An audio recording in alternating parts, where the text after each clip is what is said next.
Young fella, we appreciate you doing this interview with I us. appreciate you for having me. Young man, what is your name? My name is Michael Wilson. Michael? Michael, how old are you? I am 20 years old. You got brothers and sisters? Yes, sir, I do. Tell me about your brothers and sisters. Well, my sisters are loving and caring. They try to be there for me when I'm at my lowest sometimes, but usually they're not, or they don't live with us no more. Are you married? Got kids? No, sir. Where'd you grow up? I grew up in Bessemer City, yeah, I know of. Bessemer City? Yes, sir. What is your favorite childhood memory? I guess my favorite childhood memory is when me and the family went to Myrtle Beach, and we stayed there for a weekend with my Uncle Mike and us. What'd you do? We mainly just walked the boardwalks and just enjoyed Myrtle Beach, but yeah. Were you loved as a child?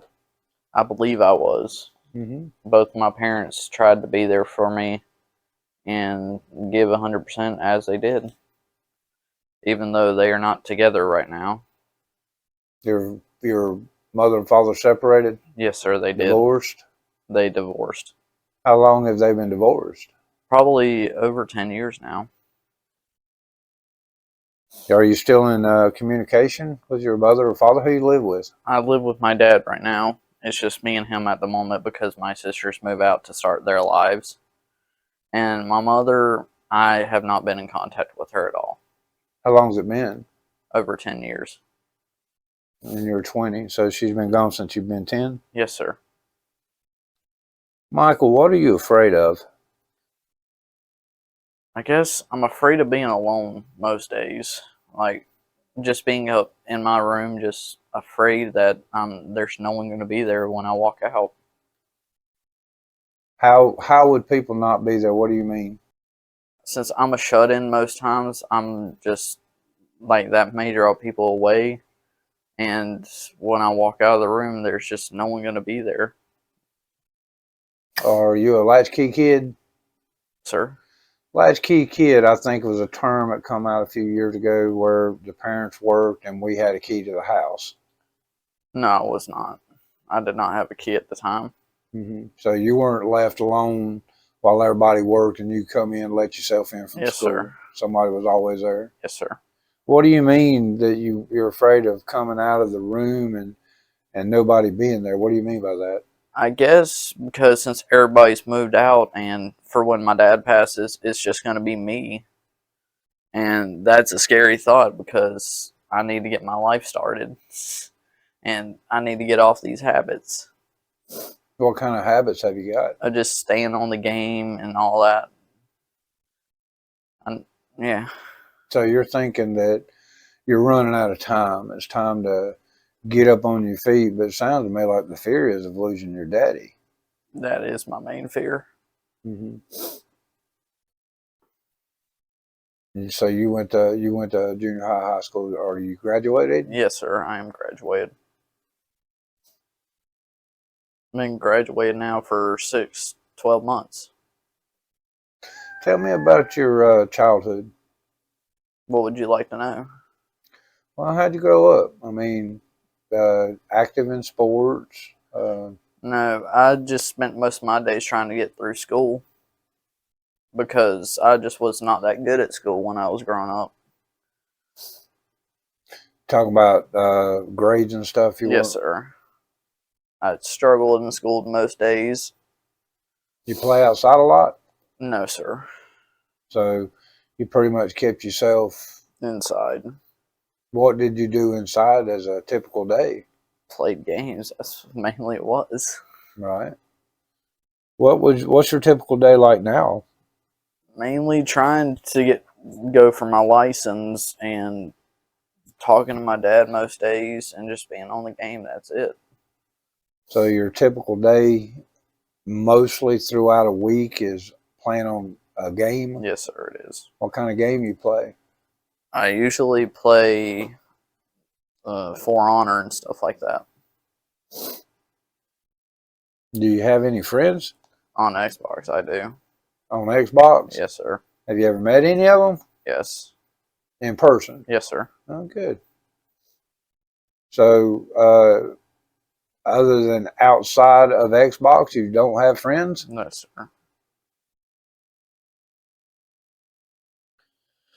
Michael, the part of this interview is to examine uh, your own words of a man who is depressed. Why do you believe that you're depressed?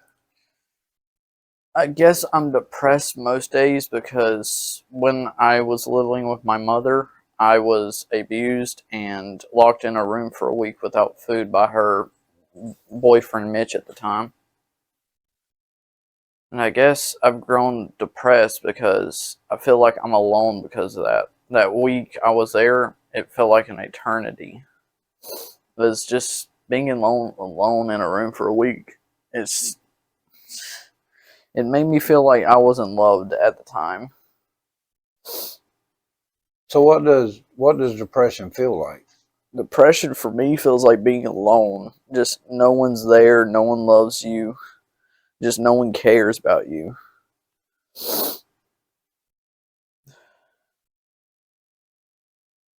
So why do you believe that you're depressed? I guess because I'm alone. Like, just me being depressed of being alone, it just feels like no one's there.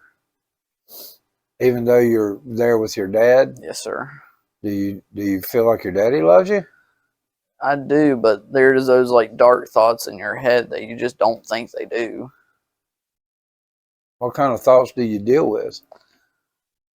Just the fact that I don't feel loved, no one wants me around. It'd just be better if I died, stuff like that.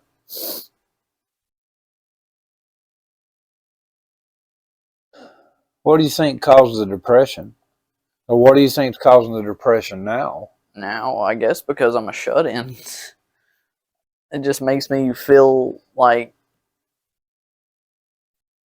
most days, when me and my dad do argue sometimes, that's when the dark thoughts start to creep in about if I should kill myself or not, like if I'm not loved.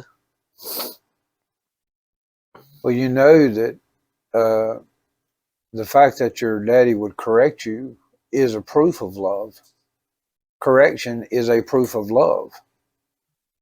Uh, Me correcting my children is because my intent for them to not do such a thing or to do such a thing is simply because as an adult I see a better way or a better life or a better decision.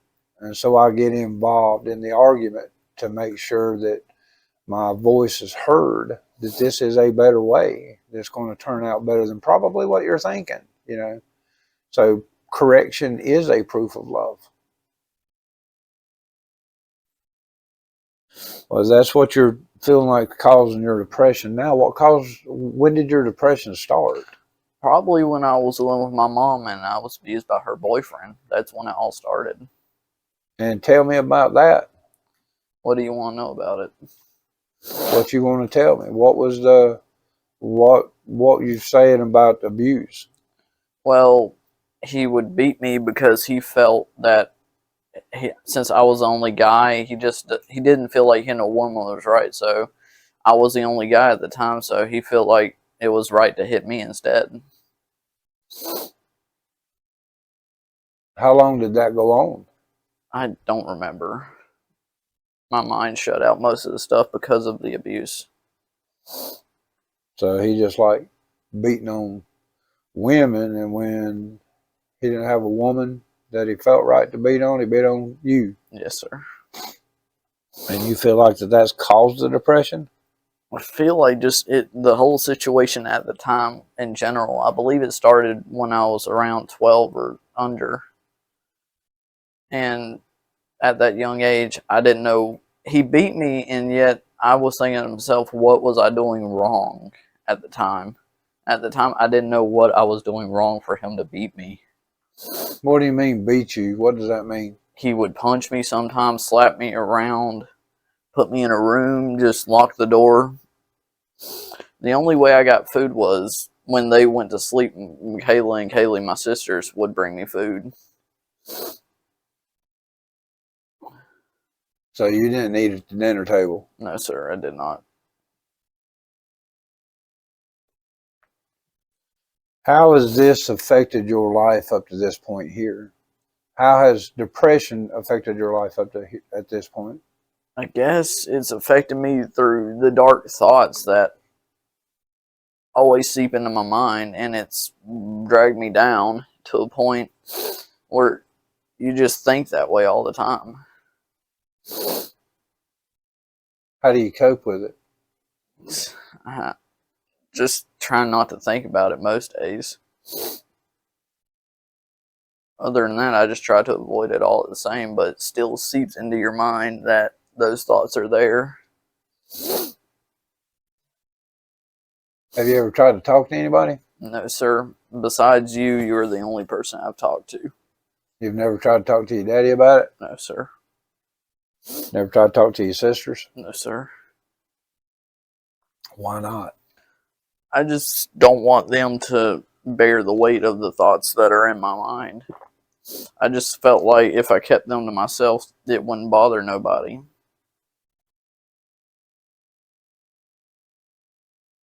Do you believe you're loved? Sometimes, sir, yes, I do. You said that you had looked to harm yourself. What do you mean by that? The most I've done is I tried to starve myself most days before. I went a couple days without eating, but then it just gets to you that doesn't feel natural. Well, I understand fasting is not an easy thing. Man, I have seen you go from being heavy to thin in the skin. And I do from time to time. I fast, and fasting is a hard thing to do.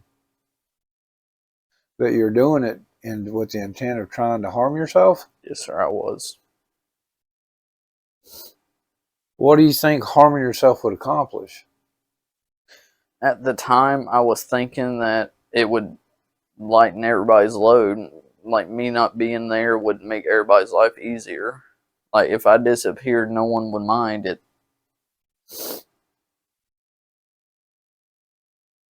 You know, your grandpa told me one time, you know, he had a son who had committed suicide.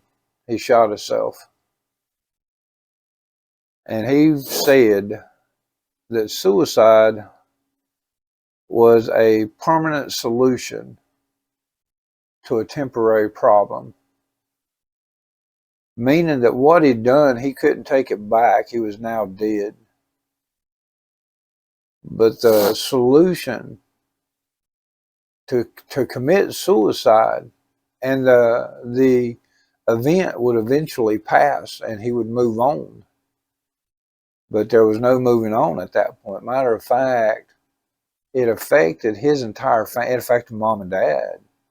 It affected his entire family. He thought in his own mind that it would just simply remove him from the circumstance.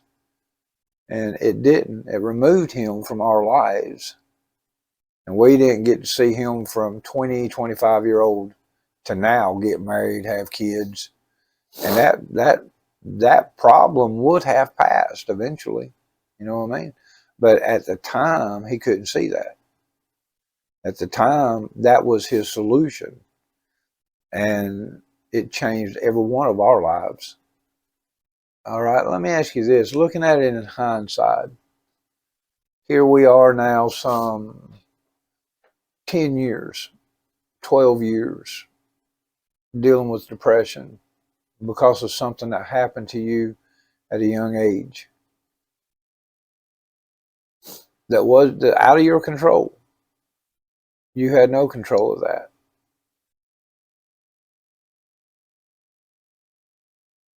What can you do to change?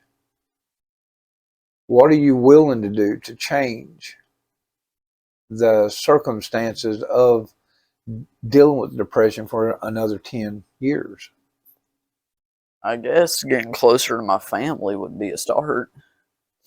just getting out of the habits of right now and just trying to move on from it. But even if I've tried and it still catches up.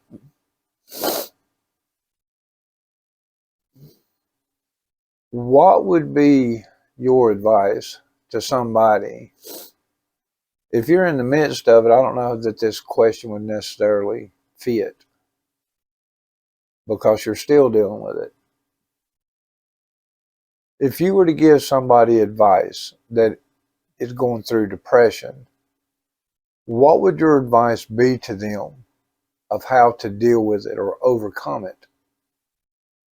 To overcome it, I don't know how to overcome depression, but I would say just think happier thoughts. Just avoid the thoughts that are currently running through your head about bad things. And if you need to, I would go to your family about it. And just know that you're not alone. There are other people in the world that are dealing with this. Probably more activity. Maybe. More activity. A lot of it appears to be because of seclusion. It appears to be because of withdrawal. Not just friends, but family. That's that withdrawal and being alone, taking involving yourself, something outside of the norm, the normal everyday grind of the day, getting involved in things that you're interested in. Well, Michael, we appreciate you sharing with us. I thank you for giving me the opportunity to get this all out.